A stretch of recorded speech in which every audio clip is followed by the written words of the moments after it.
So ಈ last ಮೀಟಿಂಗಲ್ಲಿ ನಾನು ಹೇಳಿದ್ದೇನೆ, ಲಾಸ್ಟ್ ಯಾವ ಥರ ಮಾಡಿದ್ವಿ ಹೊಸಪೇಟೆ ಪ್ರೋಗ್ರಾಮ್ ಮಾಡಿದಾಗ ಅಂದರೆ ಅವರು ತಾಲೂಕವಾರು ಅವ್ರಿಗೆ ಎಷ್ಟೆಷ್ಟು ಅಂತ ಡಿ ಸಿ ಅವರು ಇಂಡಿಕೇಟ್ ಮಾಡ್ತಾರೆ. ತಾಲೂಕಾದಲ್ಲಿ ಅವರು ಯಾರು ಬೆನಿಫಿಷರಿ ಅಂತ VAಗಳು ಐಡೆಂಟಿಫೈ ಮಾಡಿ VA ಸರ್ಕಲ್ ವೈಸು ಅವ್ರದ್ದು ಪಟ್ಟಿ ಮಾಡಿ ಎಕ್ಸೆಲ್ ಶೀಟ್ಗೆ ಹಾಕಿ ಫೋನ್ ನಂಬರು ಎಲ್ಲ ಮಾಹಿತಿ ಸಮೇತ ರೆಡಿ ಮಾಡ್ಕೋಬೇಕು. ಅವ್ರನ್ನ ಮೊದಲೇ ಸಂಪರ್ಕ ಮಾಡಿ ಅವ್ರ ಹತ್ರ ಬರಬೇಕು ತಾವು ಕಾರ್ಯಕ್ರಮಕ್ಕೆ ಅಂತ. ಮತ್ತೆ ನಾವು ಅವರಿಗೆ ಹಕ್ಕುಪತ್ರ ಪ್ರಿಂಟ್ಔಟ್ ಅನ್ನ ಕೊಡಲೇಬೇಕು. ಅದನ್ನ ಫೈಲ್ಗೆ ಹಾಕಿ ಕೊಡಬೇಕು. ಕಮಿಷನರ್ ಅವರು ಫೈಲ್ ಒಂದು ಲಾಸ್ಟ್ ಟೈಮ್ ಆರ್ಡರ್ ಕೊಟ್ಟಿದ್ದಿದೆ, ಅದನ್ನ ವಿ ಶುಡ್ ಬ್ಯಾಲೆನ್ಸ್ ಫೈಲ್ಸ್ ಕೂಡ ಫೈಲ್ಗೆ ಹಾಕಿ ಏನೆಲ್ಲ ಡಾಕ್ಯುಮೆಂಟ್ ರೆಡಿ ಆಗಿದೆ ಅದು ದರ್ಖಾಸ್ತು ಇರ್ಬೋದು ಅಥವಾ ಪಾವತಿದು ಇರ್ಬೋದು ಅಥವಾ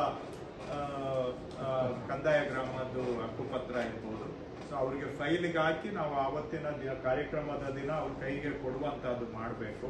ಸೊ ಪ್ರೋಗ್ರೆಸ್ ಆಗ್ತಾ ಇದೆ. ಎಲ್ಲರಿಗೂ ಧನ್ಯವಾದ. ಸೊ 2ನೇ ತಾರೀಕು ಮತ್ತೆ ಭೇಟಿ ಮಾಡೋಣ. ಹಕ್ಕುಪತ್ರ ವಿಷಯ 1 to 5 ಮತ್ತು survey progress, missing records committee, ಇಷ್ಟು ವಿಷಯಗಳು ಅವತ್ತು ಇನ್ನಷ್ಟು ಚರ್ಚೆ ಮಾಡೋಣ. ತಮಗೆಲ್ಲರಿಗೂ ಕೂಡ ಧನ್ಯವಾದಗಳು.